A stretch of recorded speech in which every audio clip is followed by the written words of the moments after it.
À toutes et tous. J'ai l'habitude de dire bonsoir, mais là, exceptionnellement, je suis quand même bien obligé. C'est à cette heure matinale. Bonjour Karim. Nous allons nous entretenir pendant quelques temps avec Karim Misquet, mais auparavant, vous avez remarqué, peut-être que certains de vous l'ignoraient, mais Antoine Filias n'a pas pu nous rejoindre. Donc la table ronde, qui était déjà triangulaire, sera encore un peu moins géométrique. Ce sera plutôt un tête-à-tête entre Karim et moi. Je vais quand même vous parler 2 petites minutes du livre d'Antoine Filias, parce que ma progression logique en programmant cette table ronde a été une réflexion sur évidemment la thématique des entretiens d'Auxerre, où va le monde. Et très honnêtement, la programmation était plutôt où va la France, puisque je partais du livre d'Antoine Filias qui s'appelle Plexiglas, qui vient de paraître, qui est son premier roman, qui est vraiment ancré dans un réalisme social très fort, puisqu'on est à Cholet, une ville, en lisant le livre, qui me semble assez proche d'Auxerre quand même, dans beaucoup de thématiques et de problématiques. Donc on est à Cholet, un personnage arrive, c'est sa ville natale, mais il vivait à Rennes depuis très longtemps. Enfin, bref, il arrive... Il n'a pas de travail, il ne sait pas trop quoi faire, et il débarque dans une grande zone commerciale en périphérie, une zone qui est vraiment occupée majoritairement par un carrefour, mais aussi par d'autres grandes enseignes qu'on voit dans toutes les périphéries de toutes les villes moyennes de France. Et il va découvrir un petit peu les personnes qui vivent là, qui travaillent là, qui travaillent donc dans ces grandes enseignes, qui ont des horaires un petit peu étranges, qui ont des problématiques sociales très fortes, des revendications, et arrive l'année, enfin ça se passe sur une année, et cette année particulière, c'est l'année 2020, qui a été encore plus particulière que les autres. Alors c'est pas un livre sur la pandémie, le confinement, etc. C'est vraiment un livre sur les gens qui travaillent. Il s'appelle Plexiglas parce que, évidemment, au carrefour de Cholet, même pendant les confinements, on continue à travailler avec des plexiglas qui n'arrivent jamais, en fait. Qui étaient censés arriver mais qui ne sont pas arrivés. Donc en fait, ce livre est vraiment passionnant. Pour moi, c'est vraiment une photographie de la France de 2020 au travers de cette ville qui est Cholet, mais qui pourrait être n'importe quelle ville de France de cette taille-là, et il y en a énormément, puisque toutes ces villes moyennes qui justement ne sont pas dans l'actualité des médias, on parle plutôt des grandes villes ou des tout petits villages, mais c'est entre deux et est un petit peu oublié, cette France périphérique comme on pourrait dire, mais c'est pas tout à fait le cas non plus. C'est vraiment, je pense, la France d'une manière générale, et c'est la majorité de la France. Donc je vous encourage à lire ce livre passionnant, qui commence par un plan de la zone commerciale, donc vous saurez vous repérer si vous voulez aller chez Kiabi ou autre. Et en tout cas, cette idée que j'avais, c'était de faire parler donc Antoine Filias sur cette photographie de la France d'aujourd'hui, et puis ensuite enchaîner avec Karim, qui, dans son dernier roman qui s'appelle La Situation, imagine la France, mais la France du futur, la France de 2030. On va y revenir, ce qui, là, nous plonge directement dans la thématique. Bonjour Karim. Bonjour. Merci beaucoup d'être là. Antoine Filias n'est pas là pour des raisons de SNCF en plus. Alors c'était tout à fait dans le sujet en plus de son constat social de la dégradation des services publics. Ça pouvait pas être mieux. Enfin bref, ça aurait pu être mieux s'il avait été là. Karim Misquet, vous êtes donc ici à Auxerre pour présenter ce livre, mais votre métier peut-être principalement, j'ai envie de dire, c'est documentariste. Peut-être que certaines d'entre vous ont déjà vu des documentaires de Karim Misquet à la télévision, puisque la plupart sont diffusés sur Arte. Vous êtes de père mauritanien et de mère française. On va y revenir aussi. Vous êtes documentariste de projets souvent ambitieux. Moi, j'avais envie de savoir déjà, pour commencer, comment on devient documentariste, comment ça arrive de se retrouver comme ça avec cette fibre et puis cette possibilité aussi de mener à bien ses idées. Oui, bonjour, merci pour l'invitation. Au départ, j'ai travaillé très peu de temps comme journaliste en fait, et j'étais assez frustré, journaliste télé. J'étais assez frustré par la durée des reportages et la difficulté qu'il y avait à approfondir, disons, les sujets sur lesquels je pouvais travailler. Donc très vite, j'ai commencé à faire des films documentaires, d'abord en autoproduction. Puis, pardon, le premier que j'avais co-réalisé à l'époque avait été acheté par Canal+. C'était sur les mariages entre des femmes soviétiques et des hommes africains. C'était juste avant la fin de l'URSS et il y avait eu beaucoup d'étudiants africains qui étaient allés étudier en Union soviétique et du coup un certain nombre de mariages qui en avait été la conséquence. Et donc voilà, c'était assez intéressant d'observer cette espèce de rencontre étrange entre des mondes aussi différents et qui finalement n'avaient pas eu il y avait beaucoup de mariages mixtes déjà à l'époque, des débuts des années 60. Moi, j'en suis moi-même le produit. Mais là, pour le coup, il n'y avait pas d'histoire coloniale commune, etc. Donc, c'était un peu plus étrange. Voilà. Puis après, j'ai continué. J'ai fait beaucoup de... ça a été mon métier à partir de là, de faire des documentaires sur toutes sortes de sujets. Oui, des sujets, comme je disais, particulièrement ambitieux, enfin, en tout cas pour les derniers depuis une dizaine d'années. Vous avez peut-être vu Musulmans en France, qui était une série documentaire qui n'était pas sur Arte, celui-ci. Non, celle-là, c'était sur France 5. Qui avait été diffusé dans une soirée spéciale. Et puis, on en parlait hier, mais on dit que c'est d'actualité, mais c'est malheureusement toujours d'actualité, mais c'est votre grande série qui s'appelle Juifs et musulmans, qui date d'il y a 10 ans maintenant, ouais. Mais qui a 10 ans, donc retracé en 4 épisodes, si je ne me trompe pas, l'histoire des relations entre juifs et musulmans depuis le 7e siècle jusqu'à la date du documentaire, il y a une dizaine d'années. Là, je peux peut-être vous faire réagir un petit peu sur le sujet, parce que vous êtes quand même assez spécialiste pour le coup c'était un documentaire qui datait d'il y a 10 ans. Est-ce qu'il y a 10 ans, vous pouviez imaginer le type de développement tragique qu'on est en train de vivre aujourd'hui ? Malheureusement, oui. Parce qu'en fait, il y a 10 ans... le film a été diffusé, la série a été diffusée en 2013, et finalement, le dernier épisode notable, en réalité, dont on parlait, c'était l'assassinat d'Yitzhak Rabin, et quelque part, avec cette idée déjà à l'époque que, c'est pas un scoop, mais en fait, le terrorisme, ça marche. Donc, effectivement, le fait de tuer quelqu'un qui venait de signer un traité de paix, ça a directement calmé les autres pour qu'il n'y ait plus de réel engagement envers la paix par la suite. Et après, il y a eu la deuxième intifada. Les accords d'Oslo étaient plutôt les conséquences de la première intifada, mais ensuite, il y a eu la deuxième intifada en 2000. Après, il y a eu le 11 septembre, etc. Mais en réalité, déjà, dans le film, ce qu'on montrait, c'était qu'à partir de l'assassinat de Rabin en 95, en fait, on était dans une sorte de temps immobile qui était sans issue. Donc, il y aura sûrement un autre événement. Est-ce que ce sera la conséquence de la guerre actuelle à Gaza ou pas, je ne sais pas, mais il y aura sans doute un autre événement, un jour ou l'autre, qui viendra de nouveau remettre en marche l'histoire. Mais depuis lors, en tout cas, on est vers quelque chose qui patine, quoi. Mais malgré tout, le documentaire montre quand même il y a une lueur d'espoir, on pourrait dire, puisqu'on montre quand même que pendant des siècles, ces deux peuples et ces deux religions ont cohabité de manière plutôt pacifique, même entremêlées, sans qu'il y ait jamais le moindre problème. J'exagère, mais... Oui, il ne faut pas avoir une vision non plus trop angélique. Il y a eu des problèmes, il y a eu des... c'est-à-dire, comment dirais-je, c'est compliqué d'expliquer ça de manière rapide. C'est quand même un vaste sujet. Il y avait 4 heures pour le faire. C'est un changement de mode de relation. C'est-à-dire que effectivement, ça se passait relativement, on va dire, pas trop mal. Bon, comme les relations d'une minorité avec une majorité. C'est toujours dur d'être en minorité, quel que soit... on peut prendre là... les juifs dans le monde chrétien ou dans le monde musulman étaient en minorité. Bon, ce qu'on voit, c'est que pendant longtemps, ça se passait moins mal, on va dire, dans le monde musulman, même s'il y a eu des accès de violence aussi. Il y avait eu le massacre de Grenade, il y a eu... il y en a eu...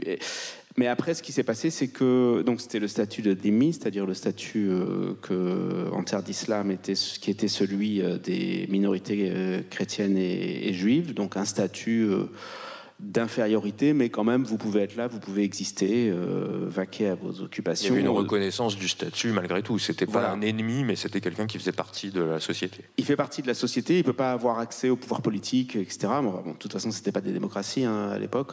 Après, ce qui s'est passé, c'est qu'avec l'émancipation des Juifs en France et ensuite dans tout le reste de l'Europe, tout d'un coup, cette modernité, on va dire, européenne est devenue plus attractive, évidemment, y compris pour les Juifs en terre d'islam. Même si, on connaît bien toutes les flambées d'antisémitisme qu'il y a eu. Bon, dans l'histoire française, on a l'affaire Dreyfus, mais il y a eu d'autres choses avant. Il y avait eu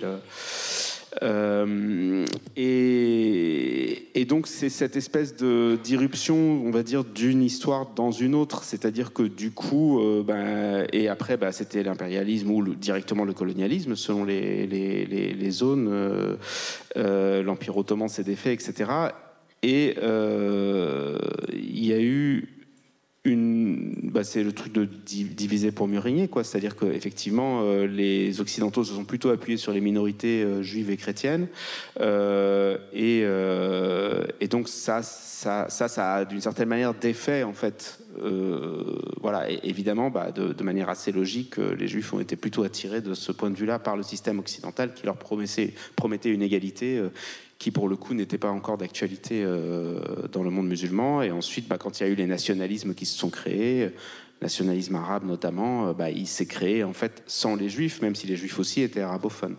Et donc à partir de là, et ensuite petit à petit la création d'Israël. Après on connaît beaucoup mieux, on va dire, l'histoire contemporaine. Donc oui, on va dire ça se passe bien pendant à peu près, pas trop mal, on va dire, sans avoir une vision trop iréniste, mais pendant 13 siècles. Et puis après ça forcément ça empire, mais bon, toutes les situations historiques finissent par s'épuiser elles-mêmes. Donc voilà, faut juste pas être à un siècle près, en fait. C'est-à-dire que si on regarde effectivement aujourd'hui, on se dit ça va nulle part. Non, ça va nulle part. Il y a bien un jour où ça ira quelque part, mais on sera pas forcément là pour le voir. Ouais, c'est un petit peu les plus optimistes qui observent l'actualité aujourd'hui ont plutôt cette vision. On entendait Vincent Lemire en parler il n'y a pas longtemps, disant que parfois les moments les plus tragiques de l'histoire peuvent amener très rapidement des résolutions ou en tout cas des prises de conscience. On va souhaiter que ça prenne ce chemin. Si j'insiste sur ce côté de cohabitation entre les différentes religions, c'est parce que c'est aussi un sujet qui est au cœur de vos livres, de vos romans. Notamment le premier qui était Arab Jazz, peut-être certains d'entre vous ont lu, qui est un polar qui se passe dans le 19e arrondissement de Paris, avec un personnage qui va se retrouver à peut-être être obligé de s'innocenter, on pourrait dire, face à l'assassinat sauvage de sa voisine. Donc on est dans le 19e arrondissement avec cette mixité dont on parlait, puisque le 19e arrondissement, pour le coup, c'est vraiment un des arrondissements les plus métissés de Paris, avec des populations juives importantes aussi, et des populations maghrébines, et puis des Bretons et des Alsaciens aussi, comme on dit. Mais c'est drôle, parce que quand on voit les descriptifs de Arab Jazz, on met les Bretons et les Alsaciens au même niveau que les Juifs et les musulmans, donc c'est comme si c'était une religion. Mais c'est différents types d'identités, on va dire. Ouais. Voilà, religion, aujourd'hui, on se focalise beaucoup sur la religion, mais c'est juste une des composantes qui fait l'identité des gens. Il y a plein de gens qui sont mis dans la case musulmans ou juifs, qui par ailleurs sont pas du tout croyants, ou en fait s'en fichent un peu, comme d'autres le même rapport que d'autres ont avec le christianisme. En fait, simplement, on a tendance à essentialiser plus justement les gens appartenant aux minorités religieuses, comme si c'était quelque chose d'indélébile. Mais en fait, c'est pas forcément plus marquant que d'être justement breton, alsacien ou antillais. Il y a aussi beaucoup d'antillais dans le 19e arrondissement. Avec des degrés aussi de reconnaissance, d'auto-reconnaissance dans cette identité aussi, qui sont très très variés en fonction des personnalités. C'est aussi ce qui est montré. Donc ce livre est un grand succès. Il remporte le Grand Prix de littérature policière. Vous aviez envie d'écrire depuis longtemps des polars, des livres, on imagine, mais des polars en particulier? Oui, je pense que j'ai été très marqué par la lecture des romans policiers quand j'étais jeune. Quand j'avais 13 ans, j'ai commencé à lire des polars. Il y avait un bouquiniste près de chez moi, donc ça a inspiré un des personnages d'Arab Jazz d'ailleurs. Donc j'allais acheter pour 50 centimes ou 1 franc des romans. Au départ, j'avais vraiment pas de critères de sélection, donc je prenais tout. Ça peut être James Hadley Chase, qui était très populaire à l'époque, ou d'autres choses. Voilà, après j'ai découvert plutôt les classiques, Chandler, Hammett, etc. Ensuite Manchette, les Français, le néo-polar. Donc on va dire le polar et la science-fiction, ça a été vraiment... J'aimais beaucoup ce qu'on étudiait aussi, et puis j'en lisais d'autres, les classiques français du 19e siècle, etc. Mais voilà, le pan, on va dire, ce qui était plus personnel, et ce qui, pardon, quand j'étais jeune, pour moi, était important. J'ai grandi dans une famille très politisée, enfin voilà, ma mère avait... était maoïste, pro-albanaise, donc c'était une branche assez particulière, on va dire. Et il y avait cette idée, voilà, un peu du grand soir. Enfin, il y avait, voilà, cet espoir révolutionnaire était assez fort et qui, sans doute, donnait une vision un peu trop positive de l'être humain, peut-être un peu rousseauiste d'une certaine manière, et les romans policiers, ça m'a aidé quand j'étais jeune à me construire en me disant bah non, en fait les humains ils sont méchants aussi, quoi. Ils tuent, voilà, ils volent, ils violent, ils font toutes sortes de choses parce que on est habité par tout un tas de pensées, que certaines peuvent être positives et d'autres au contraire très destructrices et violentes. Et voilà, je pense que ça a été un peu mon apprentissage du mal, disons, et qui m'a permis d'approfondir un petit peu, d'avoir une vision plus contrastée de l'âme humaine. Hier soir, on parlait de ça aussi, et puis à un moment donné, j'ai employé l'expression roman noir social, et vous m'avez dit, mais roman noir forcément social, en fait. Et il y a peut-être un peu aussi ce côté-là de s'intéresser. Ben oui, c'est-à-dire que alors avant de passer à des romans, ce qu'on appelle hard-boiled, quoi, donc américains, j'avais lu comme tout le monde des Agatha Christie, etc. Et c'est vrai que bon, c'est Agatha Christie. Il y a une sorte d'étude un peu de la société, mais qui est pas, en tout cas, voilà, c'est pas des romans, je dirais, de lutte des classes.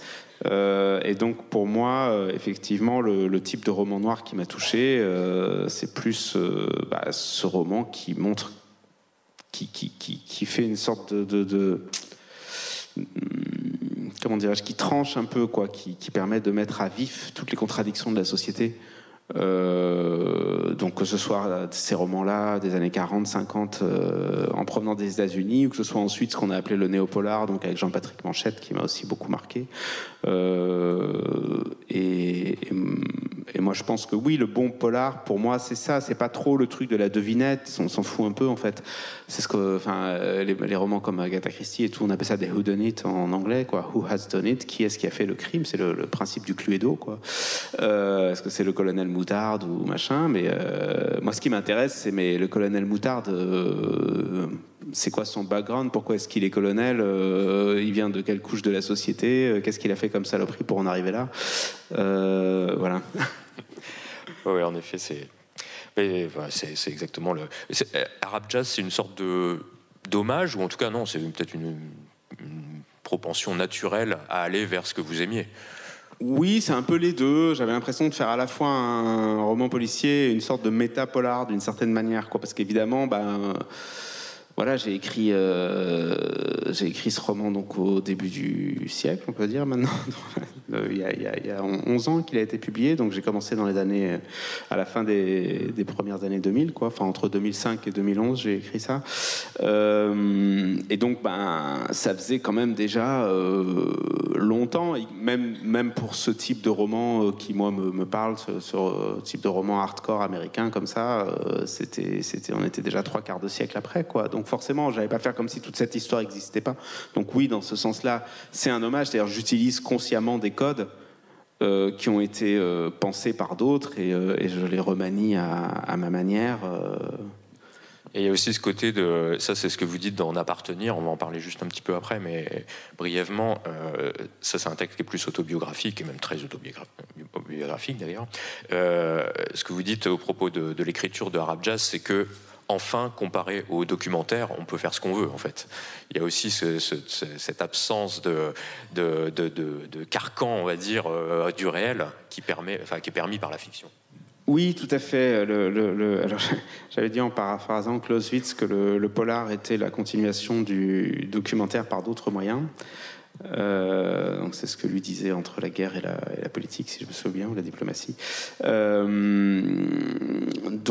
Parce qu'en fait, c'est très ancré dans le réel, ce que j'écris, mais c'est vrai que là, j'ai pas de limite. Si je fais un film... J'ai écrit Arab Jazz après avoir fait un film pour Arte qui s'appelait Born Again, sur des néo-fondamentalistes juifs, chrétiens et musulmans, que j'avais tourné dans l'est de la France, entre Longwy, Mulhouse et Strasbourg, avec des chrétiens évangéliques, des juifs d'un mouvement qui s'appelle... des juifs Lubavitch et des musulmans d'un mouvement qui s'appelle le Tablir. Bon, c'était pas des salafistes, mais c'est un peu le même... Un peu moins hardcore que les salafistes, mais un peu le même style. En tout cas, tous des gens qui avaient une vision littérale de leur religion et dans l'idée de montrer que c'était la même chose. Et de fait, c'était vraiment la même chose. Ils disaient tous les mêmes trucs, qu'ils soient juifs, chrétiens, musulmans, et en même temps, ils avaient un rapport complètement décomplexé avec la société de consommation et une approche très individualiste en fait des choses, c'est-à-dire que tout était fondé sur le salut individuel. Bon, moi, ça m'intéressait de montrer ça dans ce film. Bon, c'est un peu le même genre d'environnement que ceux décrits dans Plexiglas, c'est-à-dire j'ai filmé dans des centres commerciaux. Enfin bon, et c'était intéressant. Enfin, ça posait des questions sur de quel type de spiritualité on a besoin dans une société comme la nôtre, quand même assez désenchantée, avec aussi un urbanisme comme ça qui laisse pas beaucoup de place à l'humain. Et en même temps, c'était un peu flippant, évidemment, parce que ils étaient tous bien dans leur truc. Et bon, moi, je suis pas croyant, j'ai pas de religion, donc à part les juifs, heureusement, mais tous les autres essayaient de me convertir aussi au passage. Donc, c'était un peu éprouvant comme type de tournage et d'expérience. Et moi, j'étais là, j'essayais de faire preuve d'un maximum d'empathie parce que je voulais que le film soit pas là pour juger. C'était pas mon propos. Puis c'est pas mon truc. Enfin, je fais pas de caméra cachée ou je suis pas là pour si je fais un documentaire sur des gens, je vais essayer d'être assez juste avec eux, de pas de projeter la vision que j'ai d'eux, enfin, si ce n'est en essayant de rendre compte de ce qu'est leur vie de la manière qui me paraît la plus honnête possible. Et du coup, particulièrement sur ce tournage, ça n'avait pas été si simple pour moi à titre personnel, et je pense que Arab Jazz est sorti de là. Sur le coup, j'en ai pas été conscient, mais un jour je me suis mis à écrire et tout d'un coup je voyais en fait des personnages qui ressemblaient à ceux que je venais de filmer, mais ceux-là je pouvais en faire ce que je voulais. Et en fait ça n'a pas été si facile parce qu'au départ j'avais peut-être tendance à les rendre un peu trop caricaturaux, donc ça m'a obligé ensuite à faire vraiment j'ai mis du temps à l'écrire, j'ai dû repasser plusieurs fois dessus pour arriver finalement presque à les comprendre encore mieux que pendant que je faisais le film, parce que là je me mettais vraiment à leur place dans l'écriture. Donc c'était tout un cheminement assez paradoxal et complexe, mais qui m'a permis, je pense, d'aller d'une certaine manière plus... Enfin voilà, c'était vraiment un prolongement en tout cas du travail que j'avais fait dans le documentaire. Et oui, je me suis senti très très libre en écrivant. Donc je venais juste de l'évoquer, il y a un autre livre qui suit, qui est un petit peu à part dans la bibliographie, puisque N'appartenir, c'est une sorte de confession, on pourrait dire. Ça ressemble à une confession, à un auteur qui va se raconter qui il est, d'où il vient, tous les enjeux qui le tiraillent. C'est assez émouvant la plupart du temps. On a l'impression que ça a été écrit d'une traite quasiment.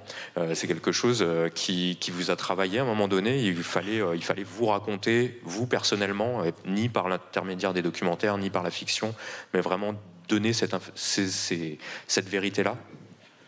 Oui, en fait, c'est une chose autour de laquelle je tournais depuis longtemps. J'avais écrit un texte pour la revue Autrement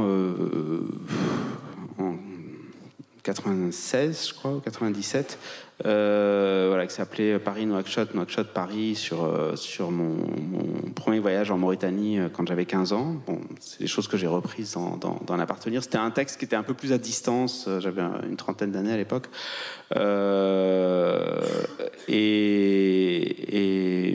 Mais qui m'avait déjà permis de mettre en jeu des choses qui étaient importantes pour moi.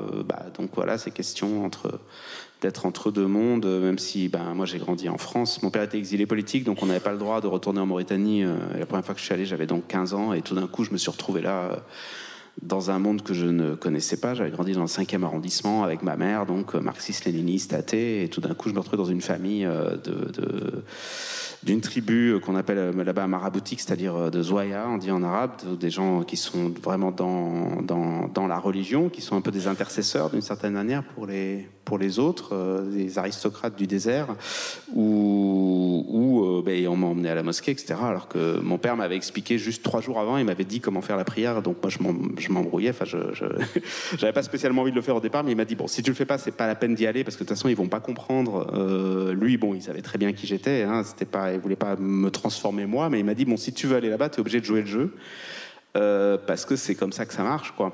Et donc évidemment, à l'adolescence, c'est une expérience qui est un peu, on va dire, perturbante, disons, mais fondatrice aussi, intéressante. Et puis voilà, après, il y a d'autres souvenirs qui étaient justement avec ma mère, ce rapport à la politique, au militantisme. Elle avait écrit un livre sur l'histoire des femmes albanaises à l'époque de l'Albanie et de Enver Hoxha. Pour ceux qui connaissent, c'était un peu style Corée du Nord, mais en Europe, quoi. C'était quand même un pays extrêmement fermé et très particulier. Et moi, j'y suis allé avec elle 2 fois quand j'avais 8 ans et 9 ans, donc en 72-73, une période vraiment... on va dire où le pays était vraiment au cœur de cet enfermement. Il y avait juste paradoxalement Ismaël Kadare qui était le seul écrivain qui était connu à l'étranger, etc., qui avait une relative liberté, qu'on avait rencontré d'ailleurs. Donc voilà, je pense que c'est ce passage entre tous ces mondes, entre toutes ces expériences qui a un peu fait qui je suis. Et je me suis dit que c'était important de le raconter, non seulement pour moi, mais aussi parce que, moi je suis en 64, donc d'une certaine manière, j'étais un peu un précurseur. Enfin, j'ai grandi dans une France qui était juste un pays blanc chrétien, en tout cas qui se voyait comme ça.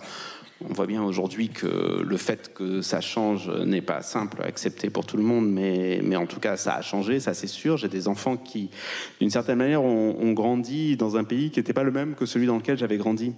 Donc je pense que c'était aussi pour ça, c'est-à-dire pour témoigner d'une certaine manière d'une période où qu'est-ce que c'était que d'être un enfant métissé, avec des origines aussi contradictoires et en même temps une histoire très particulière.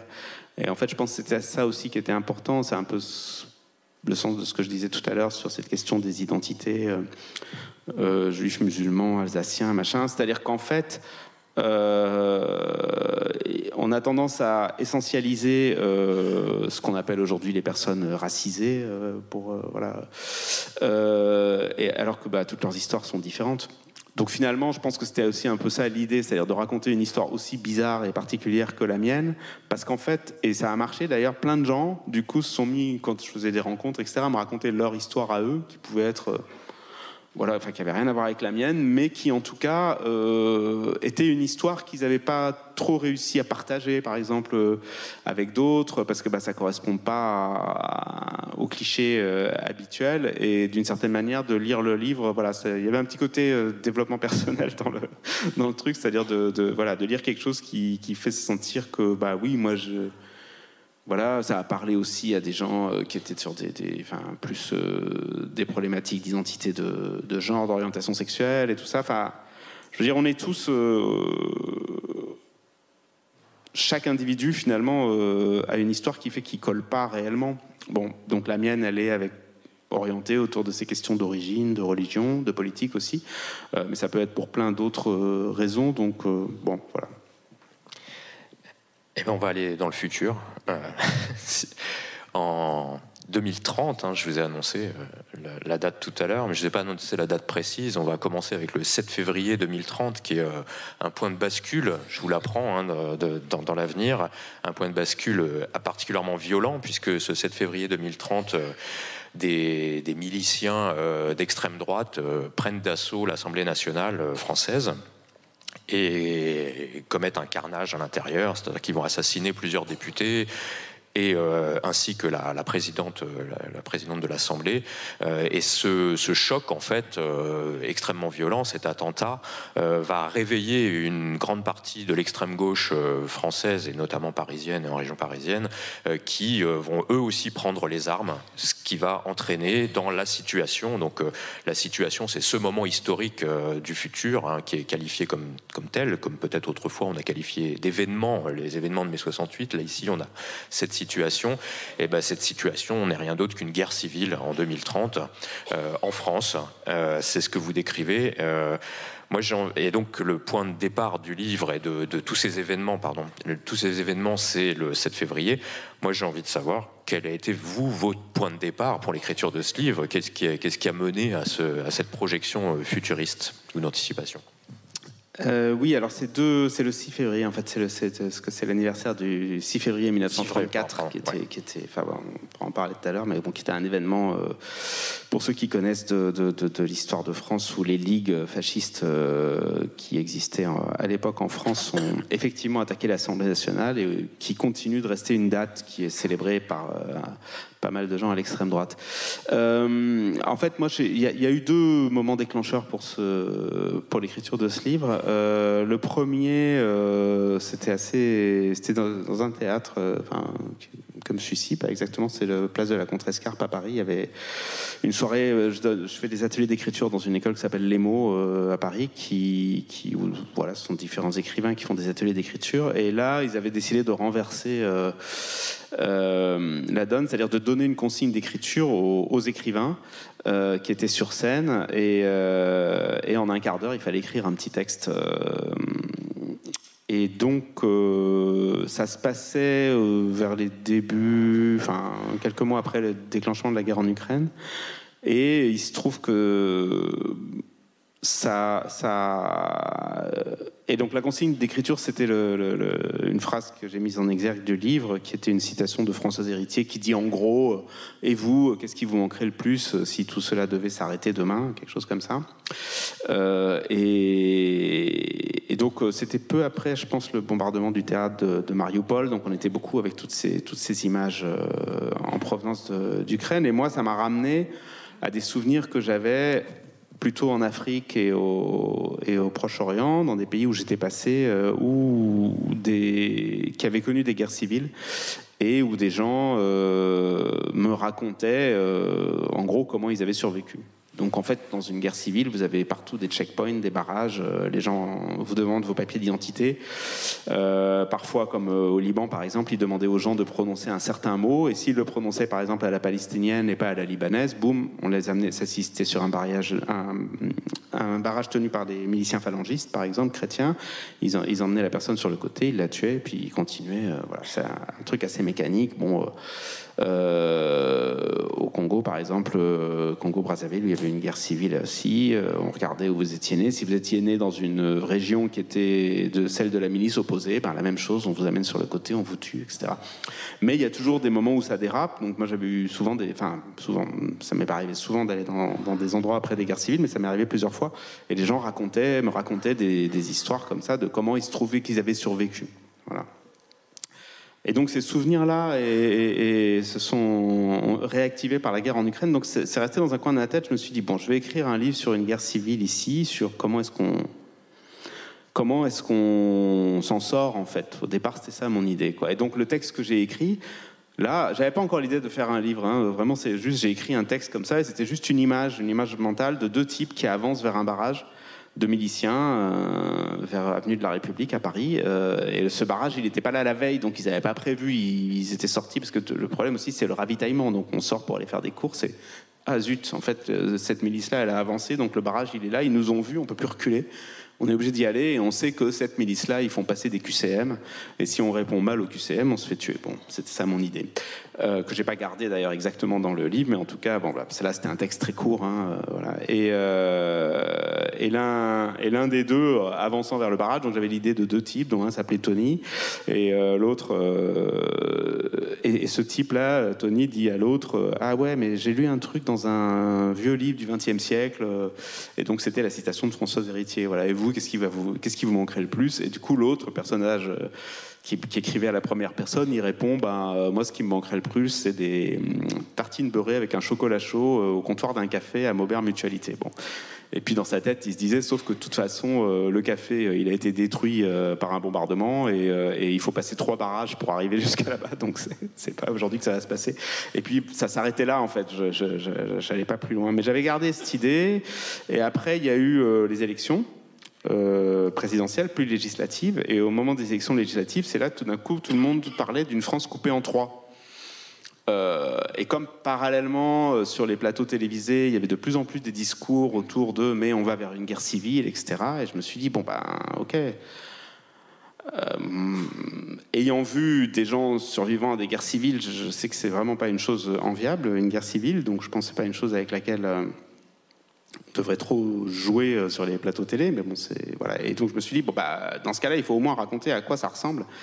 Et là, du coup, j'ai fait des captures d'écran qui m'ont servi tout au long de l'écriture, sur les limites entre les circonscriptions électorales. Donc entre la NUPES, le parti gouvernemental et le Rassemblement national. C'est pratique, les cartes elles sont bien faites, il y a des couleurs différentes et tout, on se repère très bien. Et j'ai imaginé donc que ces limites-là étaient des lignes de front. Et donc je me suis dit donc le territoire de telle milice il est à tel endroit, telle autre milice il est à tel endroit. Bon, moi mes personnages ils vont devoir aller de là à là, donc ça veut dire qu'ils vont passer des barrages à tel endroit, etc. Et là j'avais au moins mon décor dans lequel je pouvais lancer mes personnages et à partir de là c'est allé très vite en fait. Les personnages ont commencé à apparaître et puis c'était un peu pareil quand j'ai écrit Arabja, c'est-à-dire qu'une fois que j'avais sauf que là je suis allé plus vite, mais une fois que j'avais mon personnage, je le regardais exister, donc là c'est pareil, je les ai regardés se dépatouiller de cette situation.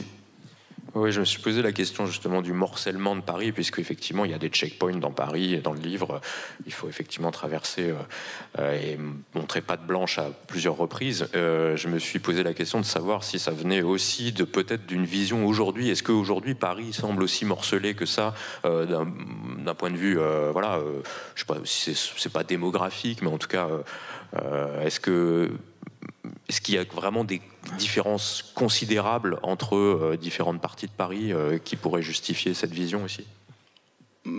Alors, il y a évidemment des différences sociologiques, des différences, comment dirais-je, oui, d'origine et sociale et ethnique ou religieuse. Mais il n'y a aucun endroit qui soit, on va dire... monoethnique ou dans Paris intramuros et même extramuros. D'ailleurs, la France n'est pas exactement constituée de cette manière-là. Il y a toujours un minimum de mélange, même dans des cités où vous allez retrouver beaucoup de gens originaires des ex-colonies françaises. En fait, vous allez toujours avoir aussi des gens qui viennent de pays de l'Est, des Kosovars, parce que c'est juste là où le logement est le moins cher, quoi. Et là où on peut arriver à en trouver un, tout simplement, parce que chercher un logement dans Paris quand on n'est pas blanc, c'est pas toujours simple non plus. Donc voilà, il y a pas de, mais il y a un morcellement. Paris intramuros, je dirais. Plus ou moins, quoi. Disons, il y a certains coins, oui, dans le 19e arrondissement, justement, où il y a vraiment des grandes cités, des sortes d'emprises à l'intérieur de la ville, comme ça, mais c'est pas si fréquent que ça. C'est pas le... Après, quand on sort de Paris, oui, il y a des quartiers, en tout cas pauvres, qui sont beaucoup plus grands, quoi. Je parle pas mal d'Aubervilliers, par exemple, qui est une des villes les plus pauvres de France, qui jouxte Paris. Donc là, on voit vraiment, pour le coup, le contraste, il est manifeste. Mais je dirais que le contraste le plus fort, c'est quand on traverse le périph'. C'est-à-dire que Paris est une ville qui ressemble à aucune grande métropole. Enfin, moi, mon dernier enfant, mon fils, là, il est en 4e, il étudie l'urbanisation en ce moment, ils font les grandes métropoles mondiales, etc. Bon, il n'y en a que 2 en Europe, c'est Londres et Paris. Mais la grosse différence, c'est qu'à Londres, il n'y a pas le périph', quoi. Il n'y a pas cette espèce de petit cœur de la ville qui est séparé du reste. C'est absurde, l'urbanisation de Paris, en fait. Bon, maintenant, ils essaient de faire le Grand Paris, il va y avoir la ligne 15 du métro et tout. Je pense que ça va changer pas mal de choses, mais il faudrait voir dans 15 ou 20 ans, effectivement, ce que ça va donner. Oui, parce que là, on parle d'Aubervilliers, mais je crois que le métro va pas tarder à arriver, ou c'est déjà le cas. Il y a le métro Aubervilliers. Il n'y a pas un RER ou quelque chose, parce que j'ai l'impression, j'avais entendu dire qu'il y avait une partie qui était justement déjà en train de se gentrifier autour d'Aubervilliers. Oui, c'est-à-dire le coin d'où je parle, le fort d'Aubervilliers, ça va être une station de la ligne 15. Voilà, ça va changer un certain nombre de choses. Après, quand vous avez un quartier où il y a autant de cités très très pauvres, malgré tout, vous ne pouvez pas changer la population du jour au lendemain. Donc c'est des choses qui vont se passer. La gentrification, on va dire que c'est un processus quand même un peu au long cours. Sur donc ce à quoi on observe, ce à quoi ça aboutit dans un premier temps, c'est une superposition de populations qui se mélangent pas réellement, où il y a des gens, forcément, il y a des lieux qui sont à Aubervilliers. Maintenant, ils ont déplacé, par exemple, ils ont fait un campus où il y a l'école des études en sciences sociales, etc. Donc là, tout d'un coup, il y a plein de gens qui viennent, et eux, ils viennent de Paris pour bosser là, en réalité. Et après, ils repartent le soir. Voilà, on va voir si sur la durée ce que ça crée ou pas, mais.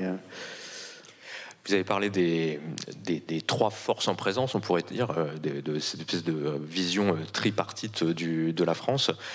Donc, on a parlé des milices d'extrême droite, on a parlé un petit peu du gouvernement, mais pas tant que ça. Et de l'autre côté, il y a ceux qui se qualifient eux-mêmes d'islamo-wokistes, qui sont, ou les Ewoks aussi, ils s'appellent. Donc c'est comme ça, c'est eux qui se qualifient comme tels, qui donc après cet événement traumatique d'assassinat à l'Assemblée nationale, donc vont s'unir. Et là, je me suis posé aussi une question, parce que c'est vrai que pour tous les détracteurs de ce qu'on appelle la doctrine wokiste, etc., c'est quelque chose qui serait plutôt à l'opposé d'une espèce d'universalisme à la française, et donc de voir s'unir la gauche, déjà c'est pas souvent, mais ça c'est une première chose, mais les voir s'unir comme ça, toutes ces personnes très très différentes et qui justement jouent sur leur identité très différente, c'est aussi quelque chose d'assez surprenant dans le livre. Oui, alors en fait c'est ça qui se passe dans les guerres civiles pour des raisons simples, hein. C'est juste que vous pouvez pas être complètement éclaté avec plein de toutes petites milices, sinon ça va pas marcher. Les autres ils vont vous rétamer, quoi. Donc du coup, je me suis inspiré plutôt de la guerre civile libanaise. Voilà, donc moi j'étais enfant et adolescent à l'époque de la guerre civile au Liban, et je me rappelle que de ce truc qui me frappait, des palestino-progressistes. Donc c'était le terme qui était utilisé par les médias pour expliquer en fait cette espèce de regroupement. Donc d'un côté il y avait les milices chrétiennes, les phalangistes, qui en réalité, on s'en est rendu compte plus tard, étaient plus désunis qu'on ne le pensait, déjà parce qu'il y a plein de différents types de chrétiens au Liban. Il y a les maronites qu'on connaît le plus, mais enfin il y a aussi les melkites, les grecs catholiques, enfin il y a encore d'autres petits groupes, il y a aussi des arméniens, enfin il y a toutes sortes de gens. Et de l'autre côté c'est pareil, parce que par exemple les chrétiens marxistes étaient du côté des musulmans en fait. Mais les musulmans sunnites ou chiites, ils n'étaient pas eux forcément spécialement marxistes. Donc c'est juste des gens qui en fait avaient rien à voir entre eux, qui s'étaient unis parce que il fallait bien, parce que sinon les phalangistes, qui eux quand même étaient très structurés depuis longtemps, hein, Pierre Gemayel, le fondateur des phalanges chrétiennes du Liban, était un admirateur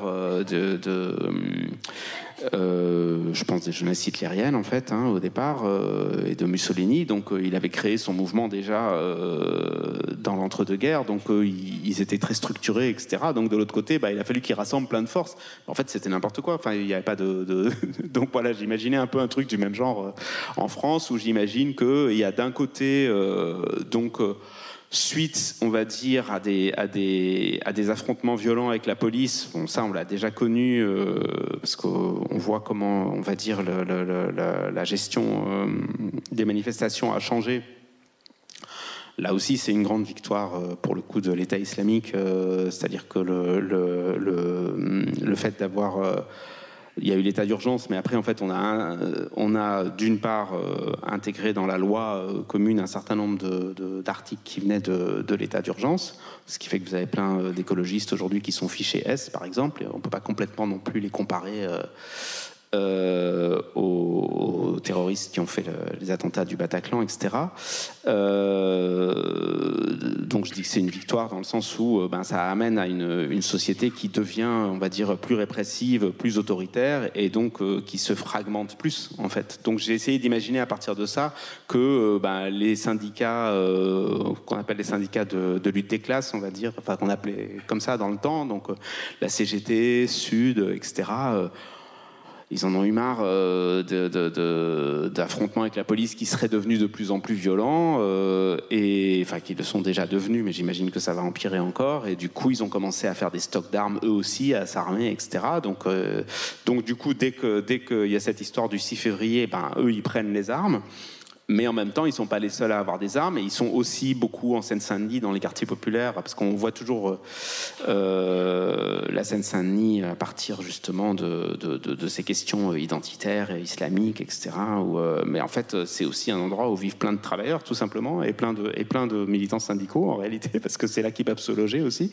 Et donc, voilà, j'imagine qu'il y a eux, et en même temps, il y a les autres personnes qui sont armées, en fait, c'est les dealers, c'est les gens qui tiennent les points de deal, et ça on sait parce qu'en fait, pas pour combattre la police, mais pour se combattre entre eux, pour des histoires de territoire.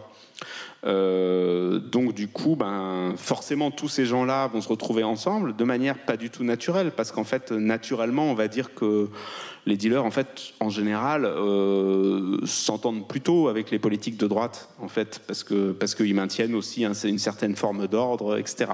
Sauf que là, comme de l'autre côté, en fait, les milices d'extrême droite que la police a rejoint dans mon histoire ont quand même un programme qui est ouvertement raciste. Du coup, ils se retrouvent quand même forcés d'une certaine manière de s'unir avec les gens de gauche qui ne sont pas du tout leurs alliés naturels. Donc on a cette espèce d'alliance comme ça un peu bizarre et contre nature, mais qui en fait, avec ces souvenirs que j'avais de la guerre du Liban, n'est pas si contre nature que ça. Et si on étudie plein de guerres civiles dans le monde, c'est ça, parce qu'en fait les gens, juste après, ça devient un truc de il faut s'allier, parce que il faut qu'on soit assez fort pour lutter contre l'adversaire, et même si cet adversaire-là, c'est pas celui qu'on aurait rêvé, c'est quand même comme ça que ça se passe, quoi. Et justement, ces factions d'extrême droite qui, elles, sont plutôt positionnées autour de Versailles, un peu comme une espèce de clin d'œil à la Commune et aux Versaillais de 1871. À un moment donné, il y a un de vos personnages qui met en évidence dans le livre une sorte de collusion, en tout cas de copinage, on pourrait dire, entre les méthodes et l'idéologie de l'extrême droite et celle, justement, on parlait de Daesh, vraiment des islamistes radicaux et terroristes. Donc là, est-ce que vous partagez l'avis du personnage? C'est-à-dire que j'avais entendu une émission sur France Culture il y a quelques temps où effectivement on mettait en évidence aussi les manières par des biais numériques où chacun se copiait l'un l'autre, en fait, aussi bien vraiment les plus gros groupuscules d'extrême droite et les salafistes et autres. Ils avaient les mêmes méthodes et même parfois ils se dépassaient. Enfin, il y avait vraiment une espèce de collusion. Oui, et on a vu ça d'ailleurs dans les attentats de 2015. Si on voit comment ils ont acheté leurs armes, il y a des gens qui fricotaient avec l'extrême droite qui étaient impliqués là-dedans. Oui, parce qu'en fait, ils veulent la même chose. Ils veulent juste, en gros, qu'on se sépare tous, en fait, les uns des autres. Donc le but, il est le même. Quand il y a eu les attentats en 2015, il y a donc dans la revue de Daesh qui s'appelle Dabiq, il y a eu des analyses sur ce qu'ils appelaient les zones grises. Et donc, ils disaient que c'est ça qu'il fallait cibler. Il faut cibler les zones où les gens s'entendent bien, en fait. Et donc, les attentats des terrasses, ils ne sont pas allés par hasard dans le 11e arrondissement, parce que, effectivement, dans le 11e arrondissement, c'est ce que je décris à un moment, vous avez exactement au même endroit, si vous prenez une rue comme la rue Jean-Pierre Timbaud, par exemple, qui est juste en dessous de Belleville, vous allez une boutique de livres, une librairie islamique, une boutique voilà, où vous allez trouver des abayas, dont on parle beaucoup aujourd'hui, et des vêtements de ce genre, et puis après, vous avez un bar fréquenté par les intermittents du spectacle, et aussi par toute la population du quartier, donc avec des gens de toutes origines et de toutes religions. Et puis après, vous tombez sur la mosquée Omar, et c'est comme ça, je veux dire, ce quartier-là. Et ils ont ciblé ce quartier. Et quand vous voyez les victimes d'ailleurs des attentats des terrasses, vous avez aussi plein de gens qui ont des noms à consonance arabo-musulmane. Donc parce que il voulait voilà, viser ça, c'est-à-dire cette manière de juste d'être ensemble, d'être dans une même société, et aussi faire qu'il y ait une répression accrue sur la portion musulmane de la société pour que les musulmans et du coup se disent non, c'est sans issue cette histoire, la France et tout ça, donc il faut que nous aussi on fasse des attentats, qu'on se batte ou bien qu'on rejoigne le califat ou je sais pas quelle connerie. Donc le but de l'extrême droite, il est le même. Je veux dire, il n'y a qu'à voir comment ils se moquent toujours de ce qu'ils appellent le vivre ensemble, qu'ils écrivent en un seul mot, etc. Les droits de l'homiste. Les droits de l'homiste. Les droits de l'homiste, ils traitent tout le monde de bisounours. En anglais, c'est les snowflakes, c'est la même chose. Leur but aussi, il est exactement le même. Il est de créer des poches de société qui sont séparées les unes des autres, éventuellement antagonistes, mais il n'y a pas de problème. Et si vous regardez au niveau international, c'est la même chose. Qui est un des meilleurs amis du régime taliban aujourd'hui, c'est la Chine de Xi Jinping, qui pourtant déporte en masse les Ouïghours, alors qu'on pourrait imaginer qu'il y aurait une solidarité islamique. Il n'y en a pas du tout, en fait. Donc, voilà, il y a vraiment une... Comment dire ? On est dans cette époque, je dirais... Où est-ce que ça va aller ? J'en ai pas la moindre idée. Là, c'est plus un... C'est le sujet du colloque, quand même. Voilà. Mais non, je dis ça parce que... Il faut qu'on y réfléchisse. Il y a des gens qui ont dit que mon livre était une dystopie. Moi, je préfère le terme de littérature d'alerte. C'est-à-dire que c'est un terme qui a été élaboré par une écrivaine afro-américaine qui s'appelle Octavia Butler, qui est une écrivaine de science-fiction, qui a écrit 2 livres notamment extraordinaires. L'un s'appelle La parabole du Summer et l'autre La parabole des talents, qui est voilà, un futur, on va dire, plutôt sombre, mais avec une issue quand même plus positive vers la fin. Et dans le premier, La parabole du Summer, elle imagine un président suprémaciste blanc qui ressemble étonnamment à Trump, mais ça a été écrit dans les années 80. Et elle disait, voilà, ce qu'elle veut développer, c'est une littérature d'alerte pour dire voilà vers quoi on va, vers quoi on pourrait aller. Ce serait peut-être bien d'essayer de prendre un autre chemin. Et voilà, moi je m'inscris dans cette approche-là, de dire de tendre un miroir à l'époque, en fait. Évidemment, c'est notre époque dont je parle, en essayant de tirer les lignes vers ce qu'il pourrait y avoir de pire, mais pas seulement de pire, parce que il y a aussi des gens qui vont se battre dans le livre, enfin je ne vais pas spoiler la fin, mais en tout cas qui eux ont une vision de ce que devrait quand même être une société, et je pense que ces gens-là existent et qu'ils existeraient si on arrivait dans une situation aussi dramatique, parce qu'ils existent toujours, et que voilà, il y a toujours une issue, il y a toujours à se battre et à résister comme... Ouais, parce que le dernier point désespérant du livre, c'est qu'il y a ces 2 factions, donc extrême droite, extrême gauche, on pourrait résumer rapidement comme ça. Entre les deux, il y a un gouvernement, mais qui est un gouvernement, lui, ultra-libéral, élu. Et on a un peu la sensation que finalement, c'est peut-être la seule solution, c'est d'avoir cet ultra-libéralisme très froid et finalement consensuel, parce qu'ils ne se mouillent pas et que le marché ne regarde pas les idéologies. On parlait de la Chine, mais c'est pareil. Et finalement, c'est peut-être un peu encore plus désespérant de s'imaginer que la seule solution consensuelle, c'est une solution qui est finalement sans idéologie, complètement débarrassée. C'est la proposition du livre, en tout cas, mais bon... Oui, enfin, c'est une proposition un peu inquiète quand même, dans la mesure où le truc, c'est que le sans idéologie peut pas durer éternellement, en fait.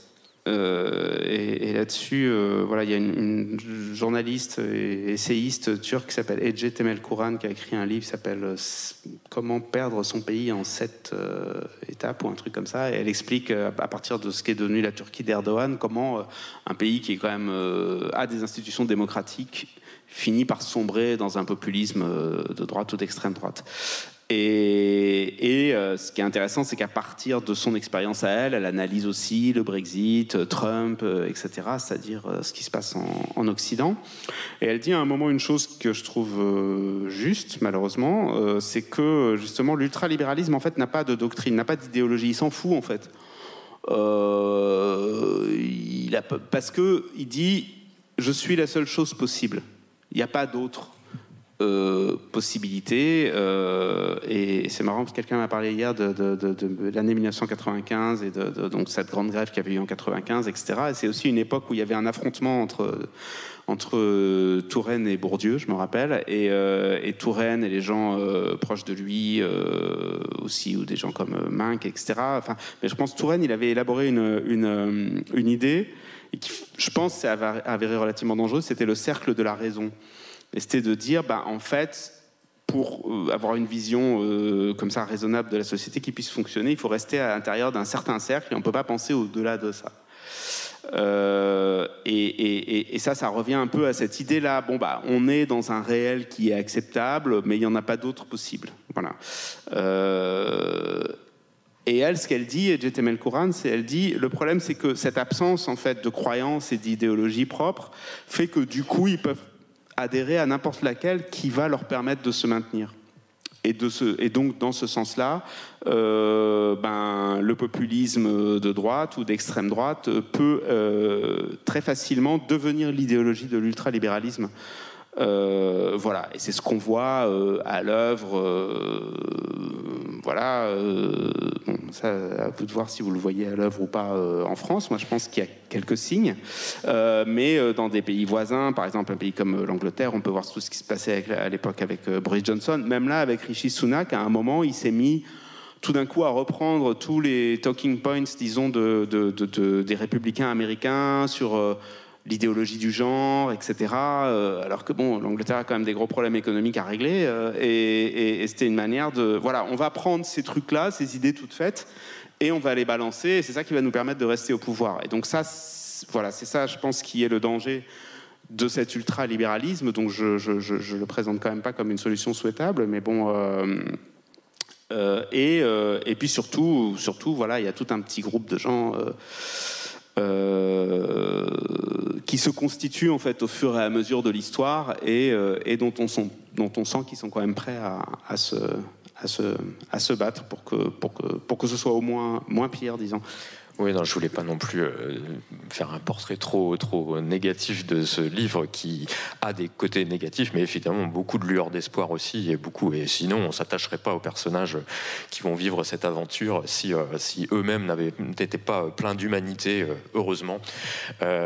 Juste une petite dernière question, justement, pour continuer sur la guerre civile, il y a une citation du livre à un moment donné qui est très bien trouvée, un personnage qui dit « Une guerre civile, c'est le combat entre des visions concurrentes d'un passé idéalisé ». Et donc c'est quelque chose qui plonge directement dans l'histoire, en fait, parce que là on est en train de parler du futur, mais est-ce que justement la clé de ce présent, elle n'est pas dans le non-oubli, ou en tout cas le rappel de l'histoire, la manière dont on peut la présenter et l'expliquer? Est-ce que c'est pas ce qui peut mener aux guerres civiles, justement, là? Alors on voit beaucoup de révisions d'histoire. Aujourd'hui, on a dans le monde des livres et de la presse le groupe Bolloré qui va nous envoyer beaucoup de révisions historiques. Je pense qu'il y a des historiens dans la salle qui doivent savoir ce qui se passe dans certaines revues ou certains médias de presse. Donc est-ce que justement le combat du présent et du futur, finalement, ne se situerait pas aussi dans l'histoire? Si, forcément, parce que de toute façon, justement, il faut bien mobiliser les gens autour de quelque chose. Et si on est sur des combats qui ont une composante, on va dire, identitaire, donc le cas de l'extrême droite est assez évident de ce point de vue-là, mais c'est évidemment... le cas pour tout le monde. Enfin, il y a même des trotskistes là dans le livre qui aussi ont une vision, on va dire, un peu particulière de Trotsky. Enfin, chacun, c'est ça qui est terrible ou bien avec l'histoire, selon de quel côté on le voit, c'est-à-dire qu'on peut y prendre ce qu'on veut, en fait, comme dans la religion d'ailleurs. Donc c'est vrai que moi effectivement comme vous l'avez dit, moi je fais depuis 15 ans essentiellement des documentaires historiques. Donc j'ai revisité sans cesse en fait les mêmes périodes en plus de l'histoire, 19e, 20e siècle, les guerres mondiales, etc. Et donc j'ai bien pu voir comment à chaque fois qu'un mouvement nouveau apparaît, il fait un truc à sa sauce en fait, il arrange et il met en avant telle ou telle période. Bon, on est dans une époque aujourd'hui, il y a des gens donc qui parlent de roman national, il faudrait arrêter de faire de l'histoire et revenir à cette époque du 19e siècle où on a créé le roman national français à partir de Clovis et Jeanne d'Arc par exemple. Et oui, une vision idéalisée est toujours un mensonge parce que forcément la réalité est bien plus complexe. Bon, après je parle aussi c'est lié à ça, des gens qui débattent à longueur de journée, notamment sur les chaînes de Bolloré, pas seulement, et qui vont dire que non, voilà, la France c'était mieux avant, etc. Mais c'est des gens, ils sont en général à peu près de mon âge, ou même des fois plus jeunes, et ils ont grandi dans une France qui était déjà la France qui a été urbanisée par De Gaulle et Pompidou, c'est-à-dire une France faite de ronds-points, de zones commerciales, exactement celle de plexiglas. Elle n'est pas venue de nulle part, cette France-là. Elle est venue d'une collusion d'intérêts entre la droite gaulliste, ou plus tard giscardienne, et des grands groupes de bâtiments, travaux publics ou d'agroalimentaire. On est quand même le pays d'Europe où l'agroalimentaire est le plus centralisé dans quelques groupes, etc. Donc tout ça a créé un univers qui est celui dans lequel on vit, celui des ronds-points justement, où allaient les gilets jaunes, etc. C'est pas venu de nulle part, c'était pas la France du film Les Choristes, quoi. Et qui de toute façon était loin d'être idéal non plus, parce que cette France-là, c'était quoi? C'était une France, je veux dire, masculiniste, homophobe, raciste structurellement, où on avait les cartes avec tout l'Empire français en rose, etc. Est-ce que réellement on a envie de revenir à ça? Donc voilà, c'est intéressant de voir qu'est-ce qui se cache. Mais c'est la même chose de l'autre côté, hein. Si on prend les islamistes, ils vous racontent aussi un monde qui de toute façon est un fantasme et qui n'a jamais existé, et qui masque aussi évidemment ses propres oppressions, comme par exemple le statut de dhimmi dont on parlait tout à l'heure, qui était oui certainement un truc pas trop mal à l'époque du Moyen-Âge, mais qui aujourd'hui collerait pas du tout avec un idéal d'une société démocratique et tout ça. Donc si on veut une société qui est quand même un minimum vivable pour tout le monde, et où on prend en compte des questions qui sont quand même aujourd'hui largement prises en compte dans la société française, c'est-à-dire d'égalité entre les sexes, d'un minimum de justice sociale et tout ça, oui, il faut se méfier des passés idéalisés. Merci Karim. Je ne sais pas si on a le temps de prendre des questions, mais sinon on me fait des grands non, donc je vous assure. Voilà. Eh bien, je vais te remercier et puis remercier aussi à vous tous d'avoir été attentifs, et merci.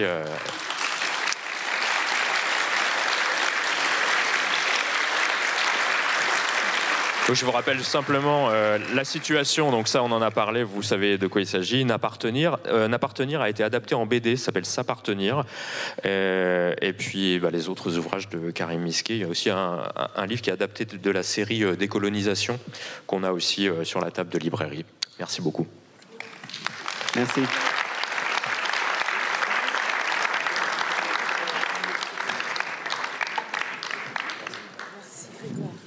C'est dur de tenir le temps, mais il faut le tenir. Alors, vous avez 15 minutes de pause et vous avez beaucoup de choses à faire pendant cette pause. Vous allez pouvoir aller à la librairie Oblique, la table de la librairie qui a changé de place cette année, qui se trouve au fond du foyer bar.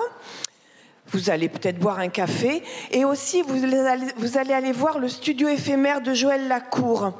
Alors, c'est une sorte d'attraction.